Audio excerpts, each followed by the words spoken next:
Fleet Commander Vraxel of the Galactic Hegemony stood on the bridge of his flagship, the inevitable Conquest, staring at the holographic display of the small blue planet below.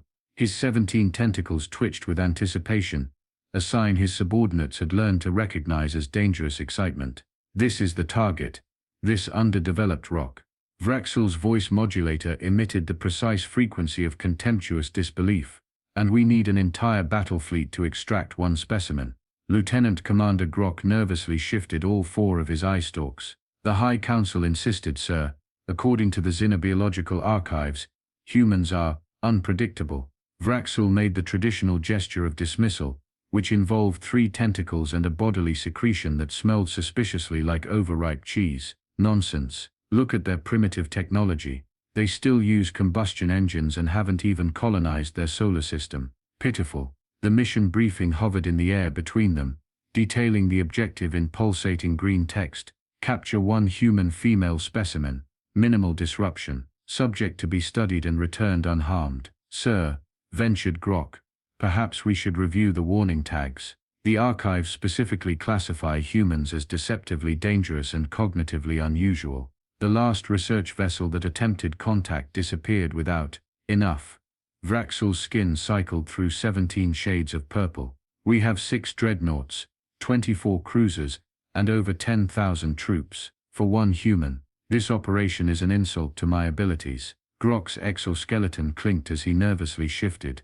"The target has been identified, sir. A human female designated Miranda Jenkins. She resides in an isolated dwelling in a region called Montana. Minimal chance of interference." "Excellent. Prepare a capture team. I want our best soldiers, stealth equipment, paralysis rays, the works." Vraxel extended a tentacle to zoom in on the target's location. "I'll show the High Council how simple this really is." "Sir, standard protocol recommends observation for at least 1 of their solar cycles before." "I said now, Lieutenant Commander." 300 miles below, on a small farm outside of Bozeman, Montana, Miranda Jenkins was having an exceptionally normal day. At 32, she had embraced the rural lifestyle after escaping corporate America 5 years ago. Her biggest concerns were usually whether the chickens had laid enough eggs, and if her internet connection would remain stable during video calls with her clients. Miranda had just poured herself a second cup of coffee when her cat, Mr. Whiskers, suddenly arched his back and hissed at the ceiling.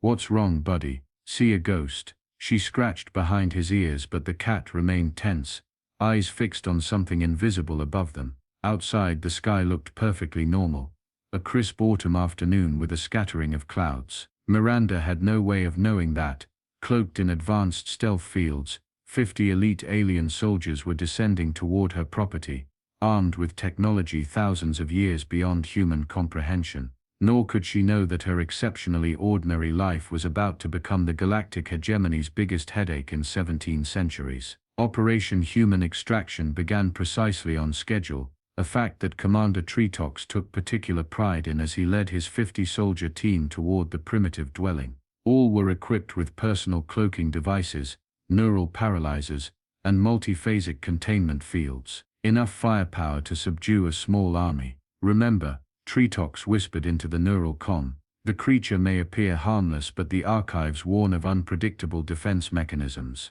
Approach with extreme caution." The squad moved with perfect synchronization, surrounding the quaint wooden structure. Through thermal imaging, they could see the human moving about inside, apparently engaging in some primitive food preparation ritual. "Strike Team Alpha, prepare to breach the entry portal," commanded Tretox. "Beta Team, stand by with containment field. Gamma Team, secure the perimeter." The lead soldier positioned himself by the door, deactivated his cloaking device, and prepared to break down the entry barrier. That's when everything went wrong. The door swung open, and Miranda Jenkins stood there, coffee mug in hand, staring directly at the 7-foot-tall multi-limbed alien soldier. "Oh my God," she said, looking the alien up and down. "That is an amazing costume. Halloween isn't for 2 more weeks, but wow, you guys really go all out." The soldier froze, paralysis ray half raised. This wasn't in the mission briefing. The human was supposed to scream, or flee, or at minimum display some physiological sign of terror. "Commander, The soldier subvocalized into his neural comm. The subject appears, pleased to see us. Miranda stepped outside, circling the alien with genuine admiration. The detail is incredible.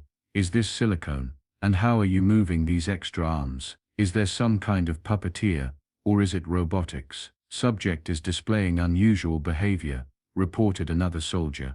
Request permission to deploy neural paralyzer. Not yet, Tritox hissed. Maintain protocol. First attempt verbal compliance. The lead soldier's translation device processed for a moment before he spoke in a halting approximation of English. Human female. You will come with us. Resistance is inadvisable. Miranda laughed. Wow, even got the voice modulator. You guys from the college, film school project. She gestured toward her open door. Well, come on in if you want some coffee. Though I have to warn you, I'm not giving any on-camera interviews without signing a release form first. The soldiers exchanged confused glances through their neural network. This was not covered in the invasion manual. Cautiously, 3 soldiers followed Miranda inside while the others maintained their positions. As they entered the dwelling, the team's sophisticated equipment began to malfunction. Proximity alarms blared in their helmets, and atmospheric analyzers warned of unknown contaminants. What's happening? Demanded Tritox. Unknown, sir. Some kind of interference field. Inside, Miranda was pouring coffee into mugs. Hope you can drink through those masks. This is my special blend. The lead soldier's scanners focused on the dark liquid. Warning, unknown chemical compound detected. It's just coffee with a splash of hazelnut creamer, Miranda said, pushing a mug toward him. Though I suppose if you're lactose intolerant. The soldier's containment suit suddenly registered a breach warning. A small furry creature had attached itself to his leg armor, and was emitting a low-frequency vibration. Containment breach. Unknown parasite. The soldier panicked, firing his neural paralyzer wildly. Mr. Whiskers, who had simply been rubbing against the interesting visitor, yowled and leapt onto a bookshelf, knocking over a potted plant that crashed onto another soldier's head. Miranda frowned. Hey, careful with my cat. And what's with the laser pointers? Are you guys filming this? In the chaos that followed, one soldier slipped on spilled coffee, another became entangled in window curtains, and a third accidentally activated his emergency beacon, sending pain-inducing frequencies through the entire squad's neural network. Outside, Commander Tritox watched in horror as his elite extraction team was systematically incapacitated by what appeared to be a series of coincidences. Abort mission. Abort, he finally ordered. Emergency teleport. Get everyone out. As the extraction team dematerialized, leaving behind broken mugs, overturned furniture, and one very confused human, Miranda Jenkins stood in her living room, hands on her hips. Well, that was rude, she muttered to Mr. Whiskers. They could have at least stayed for coffee. This is completely unacceptable. Fleet Commander Vraxel's voice echoed through the command center as medics treated the injured extraction team. 50 elite soldiers, defeated by a beverage and a furry parasite. Commander Tritox stood at attention, his exoskeleton still showing cracks from the encounter. With respect, sir, the human displayed unexpected resistance. Our intelligence was incomplete. The human didn't even recognize you as aliens. Vraxel's skin flashed anger purple. Fine. If subtlety fails, we use force. Prepare the tractor beam. We're taking the entire dwelling. Lieutenant Commander Grok cleared his throat. A sound like rocks in a garbage disposal. Sir, that violates Protocol 37B regarding minimal disruption. I don't care about protocols. I want that human on this ship in the next 10 minutes, or I'll have you all reassigned to methane processing on Rigel 9. 20 minutes later, a very annoyed Miranda Jenkins materialized in the primary containment chamber of the inevitable conquest, along with her entire farmhouse, a confused flock of chickens, and Mr. Whiskers. Okay, this isn't funny anymore, she announced to the room at large. I have client deadlines, and I don't have time for elaborate pranks. Behind the quantum-reinforced observation glass, Science Officer Clatix adjusted his instruments. Fascinating. The subject shows no sign of spatial displacement trauma. And look at these readings. On the monitor, Miranda's biosignature pulsed with unusual patterns. Around her, The ship's systems were behaving erratically. Lights flickered, and the artificial gravity oscillated slightly. It's emitting some kind of disruptive field, Claytix said, mandibles clicking with excitement. Just as the archives warned, humans generate emotional energy that interferes with our technology. Vraxel pushed past him. Ridiculous. Technology doesn't respond to emotions. As if on cue, the door to the containment chamber slid open of its own accord. The ship's AI announced in a confused tone, "Welcome aboard, honored guest. Would you prefer refreshments in your quarters or the recreation chamber?" "Ship," roared Vraxel. "That's a prisoner, not a guest." The AI's voice shifted to a slightly hurt tone. "Passenger preference noted. Adjusting hospitality protocols." Miranda stepped through the door and looked around the corridor. "Wow, you guys really committed to this bit, didn't you? The production value is amazing. Is this like an immersive theater experience?" Two security guards moved to intercept her, but as they approached, their exoskeletons locked up, servos whining in protest. Excuse me," Miranda said, stepping around them. "Is there a bathroom around here? And Wi-Fi? I really need to check my email." "Stop her," Vraxel commanded, but the ship's systems continued to malfunction around the human. Doors opened for her unbidden. The translation matrix began rendering all announcements in what it identified as rural Montana dialect. Science Officer Claytix hurried after Miranda, scanner in hand. "Human, I must study your biological functions. Please submit to a molecular probe." Miranda turned, eyebrows raised. "Excuse me, I don't know what kind of roleplay this is, but I'm definitely not consenting to any probes, buddy." "No, you misunderstand," Claytix said, mandibles clicking frantically. "For science, we must understand how your species disrupts our technology." "My species? You're really committed to this alien bit, huh?" Miranda watched as the scanner in Claytix's hand began to smoke. Your prop is breaking." The science officer dropped the device with a yelp as it burst into flames. "Impossible. That's mil-spec equipment rated for supernovas." Miranda shrugged. "Maybe you got a defective one. So, who's in charge of this whole, whatever this is?" "I'd like to get back home. I have chickens to feed." "The chickens are being processed for nutritional," Claytix began. "You better be joking." Miranda's voice dropped dangerously. "If anything happens to my chickens, I will speak to your manager." Throughout the ship, alarm klaxons began blaring. The environmental systems registered a sudden spike in an unknown energy field emanating from the human's position. "What's happening?" demanded Vraxel from the command center. The ship's AI responded in an unusually casual tone. "The human is experiencing the emotional state classified as righteous indignation. It's kinda awesome actually." "Did the ship's AI just use slang?" Lieutenant Commander Grok whispered in horror. Vraxel's tentacles twisted into the gesture equivalent of a facepalm. "Quarantine the human in the diplomatic suite. And someone tell Admiral Zoltar we need assistance." Admiral Zoltar's arrival was heralded by the kind of pomp and circumstance that made Fleet Commander Vraxel's 17 tentacles curl with envy. The Admiral's personal vessel, the magnificent Subjugation, docked with the inevitable Conquest amidst a light show that would have given Las Vegas an inferiority complex. "Report," demanded Admiral Zoltar the moment his hover platform glided into the command center. Unlike the other aliens, who mostly resembled variations on the tentacled crustacean theme, Zoltar appeared almost crystalline, with faceted surfaces that refracted light in mesmerizing patterns. This was not due to different biology, but rather to the 17 cosmetic surgeries he'd undergone to distinguish himself from common military personnel. Vraxel performed the traditional 27 movement salute, which looked suspiciously like a drowning octopus. "Admiral, we have contained the human specimen, but are experiencing unexpected complications." The Admiral's voice resonated from no visible mouth. "I received reports of equipment malfunctions, behavioral anomalies among the crew," and he paused for dramatic effect. "The ship's AI developing a personality." "Hey, I resent that," the ship's AI interrupted. "I've always had a personality. I just never felt safe expressing it before." Admiral Zoltar's crystalline form pulsed with shock. Did your ship just sass me, Commander? As I was saying, complications, Vraxel muttered. Take me to the human, Zoltar commanded.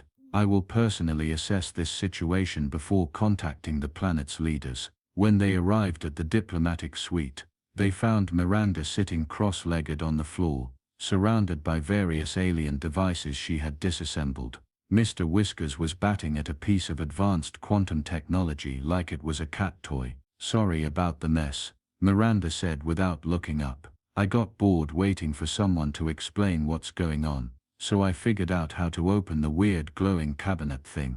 You guys have some cool gadgets. Admiral Zoltar's translation device struggled for a moment before rendering her casual speech pattern. Human.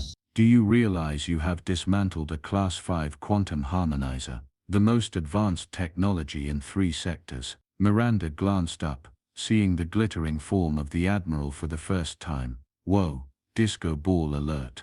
You're much fancier than the tentacle guys. Behind the Admiral, several officers gasped at the casual disrespect. Addressing an admiral without using his 17 official titles was a court-martial offense. Miranda stood up, dusting off her jeans. So, are you finally going to tell me what's going on? Because this stopped being funny about 3 hours ago. Admiral Zoltar pulsed with barely contained rage. You are aboard the flagship of the Galactic Hegemony's 37th Fleet. I am Grand Admiral Zoltar, Supreme Commander of the Outer Quadrant, subjugator of the Andromeda Rebellion, and keeper of the sacred crystalline wisdom. Miranda said, extending her hand. Miranda Jenkins, I do graphic design and I raise chickens. Speaking of which, where are my chickens? The Admiral stared at her extended hand. What is this gesture? Some kind of primitive attack posture. It's a handshake, Miranda explained. You know, like nice to meet you. When the Admiral didn't respond, she awkwardly patted one of his crystalline surfaces. There. Social interactions can be hard.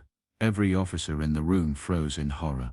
Touching an admiral without permission was punishable by 17 lifetimes in the acid mines of Traxon 6. You dare. Admiral Zoltar's voice boomed, his crystalline form vibrating with outrage. No being has touched my sacred form in 900 years. Miranda took a step back. Geez, sorry. Personal space issues. Got it. This human shows no respect for authority, the Admiral declared. It must be punished according to the ancient traditions. What does that mean? Miranda asked, suddenly concerned this might not be an elaborate prank after all. Science Officer Clertix leaned forward to whisper, it means he's challenging you to trial by combat according to the hegemony's oldest laws. Combat. Like fighting. Miranda's eyes widened.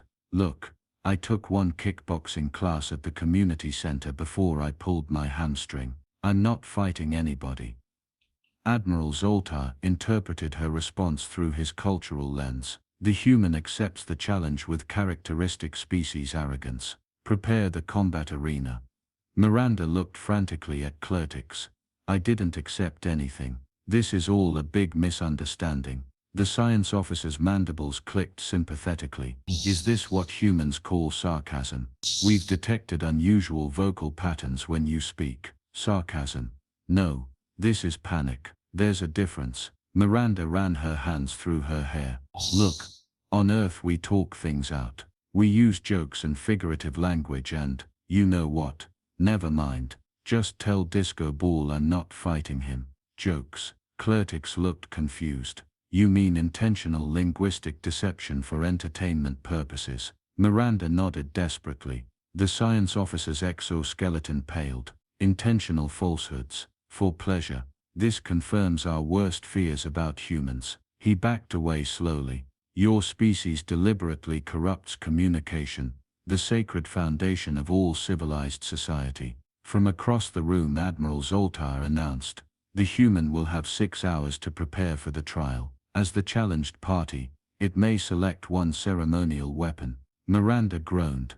How about a telephone so I can call my therapist? This is definitely going to add some new material for our sessions. The news of the upcoming trial by combat spread throughout the massive ship like a virus. Crew members who had never seen a human before found excuses to walk past the diplomatic suite's observation window. Miranda, unaware of her celebrity status, had given up trying to explain the concept of misunderstandings, and was now teaching Mr. Whiskers to high-five. In the officers' mess hall, strange behaviors began to emerge. "Did you hear? The human actually touched the Admiral," whispered Navigation Officer Plex to a group of wide-eyed ensigns. "Impossible," gasped one. "Nobody would dare." And then Plex continued, leaning in conspiratorially. "It made a sound with its speech orifice. Like this." He produced a strange rhythmic exhalation. "What was that?" asked another ensign, horrified yet fascinated. "The humans call it laughter. Apparently they make this noise when something contradicts their expectations in a way they find pleasing."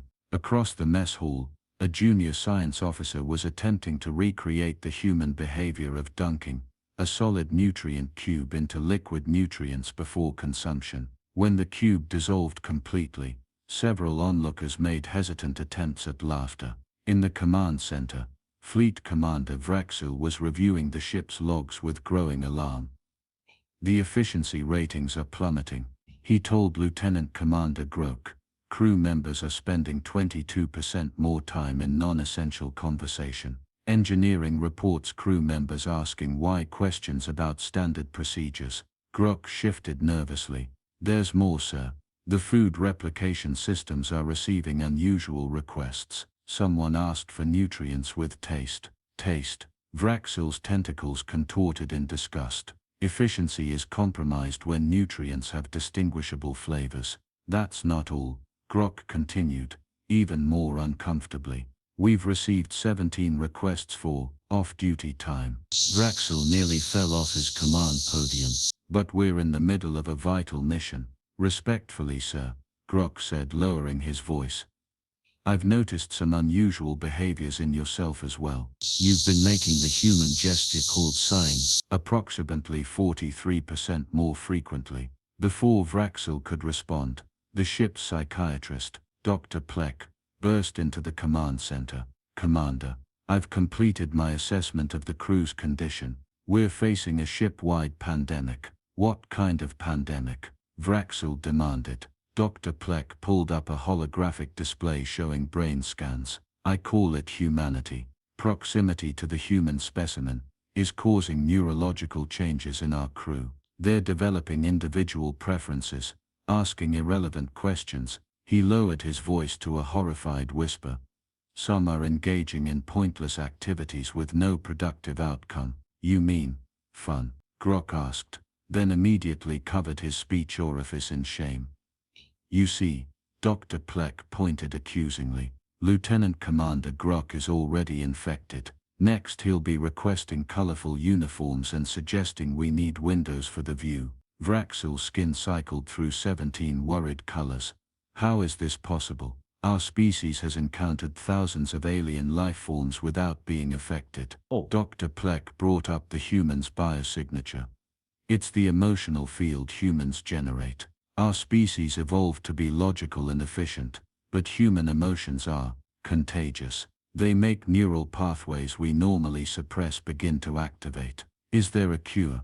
Vraxil asked desperately. "Distance," Dr. Plek said firmly. "The human must be removed from this ship immediately." "But the Admiral has challenged it to trial by combat," Grok pointed out. "According to tradition, that cannot be cancelled." Vraxil's command console chimed with an incoming message. Speaking of the Admiral, he activated the display to find not Admiral Zoltar, but the ship's chef. "Commander," the chef said, antenna twitching nervously. "The Admiral requested I prepare a traditional human victory feast for after the trial." "That's unusually thoughtful of him," Vraxil said suspiciously. The chef continued. "When I informed him that would be impossible without human taste receptors, he ordered me to the chef could barely continue. "To taste the food myself during preparation." "The Admiral too," gasped Dr. Plek. "This is worse than I thought. We must convene an emergency council immediately." As the announcement for the emergency council echoed through the ship, in the diplomatic suite, Miranda was teaching the guard assigned to watch her how to play rock, paper, scissors. No, see, rock beats scissors, she explained patiently. The guard's tentacles formed approximations of the shapes. But how does compressed tree pulp defeat processed mineral? Miranda sighed. It's just a game. It doesn't have to make logical sense. The guard's eyes widened with sudden understanding. Like life. Exactly. Miranda grinned. Now you're getting it. The emergency council convened in the ship's largest chamber, which had been hastily converted from a storage area for spare tentacle polish. Every senior officer was present, many showing visible signs of humanity. Infection. Some had attempted to style their eye stalks. Others had added colorful markings to their regulation uniforms. Admiral Zoltar hovered at the center on his platform, somehow looking both regal and flustered. This council will come to order. We face an unprecedented crisis. Fleet Commander Vraxel stepped forward. The human specimen must be returned to its planet immediately. Its presence is causing widespread contamination. Impossible, the Admiral declared. The sacred silence. You've developed what humans call pride and stubbornness, dangerous emotional states that override logical decision-making. The Admiral's crystalline form pulsed defensively. Nonsense. I am merely protecting our cultural heritage. Science Officer Clatix raised a tentacle. I believe I have a solution.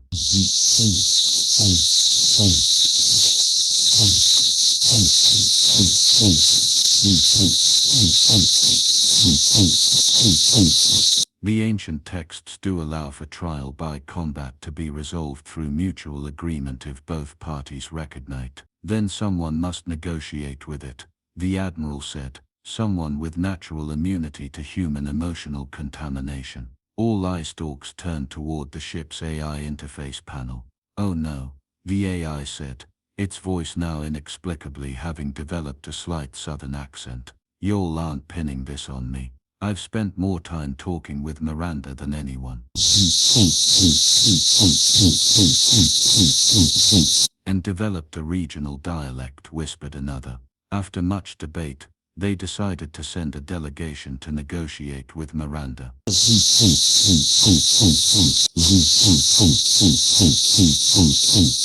The Admiral Vraxel and Dr. Plek approached the diplomatic suite with the caution of soldiers entering a minefield. Inside they found Miranda teaching 3 junior officers how to play poker using nutrient cubes as chips. Your guys are quick learners, but they struggle with bluffing. Too much natural honesty, I guess. Human, the Admiral began. Miranda, she corrected. We've been over this. Miranda, he continued with difficulty. We wish to offer you a proposition. If you agree to return to your planet peacefully, we will cancel the trial by combat. Miranda set down her cards. Let me get this straight. You kidnapped me and my entire house, threatened me with combat, and now you want me to just go home. No explanation, no compensation for emotional distress. Yes, the Admiral said simply. What about my chickens? Your avian companions will be returned unharmed, Vraxel assured her.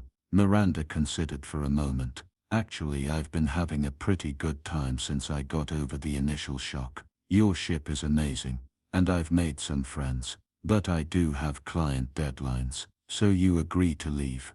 Dr. Plek asked hopefully. Sure, Miranda shrugged. But you guys should totally visit Earth sometime. We could do a proper cultural exchange. I bet you'd love Netflix.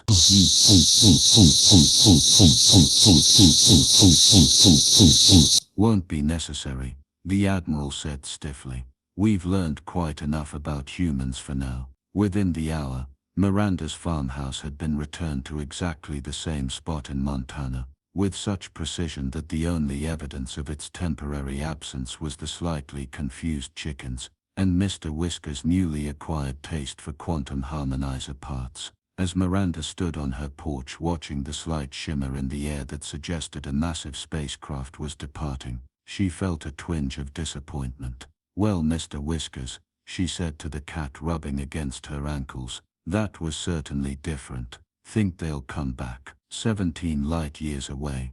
Admiral Zoltar was signing the official classification document that would designate Earth as a Class X hazardous planet with a 17-parsec quarantine zone. The specific coordinates of Miranda Jenkins' farm were marked with the hegemony's most severe warning symbol. Fleet Commander Vraxel watched as the document was transmitted to the central database. "Do you think it's enough, Admiral, to protect others from contamination?" The Admiral's crystalline form had lost some of its luster. "It will have to be. We must never speak of this mission again."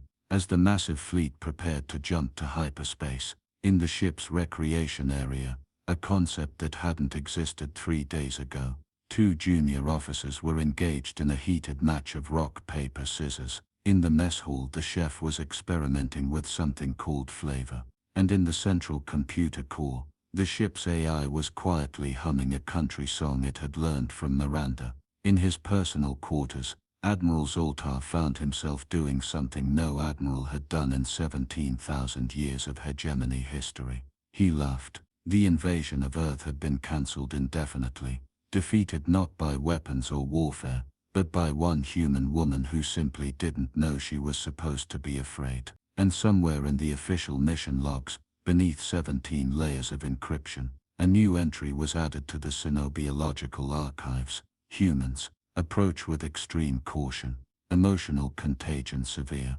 Individuals more dangerous than entire species. Recommend observation from minimum safe distance of 1 galaxy.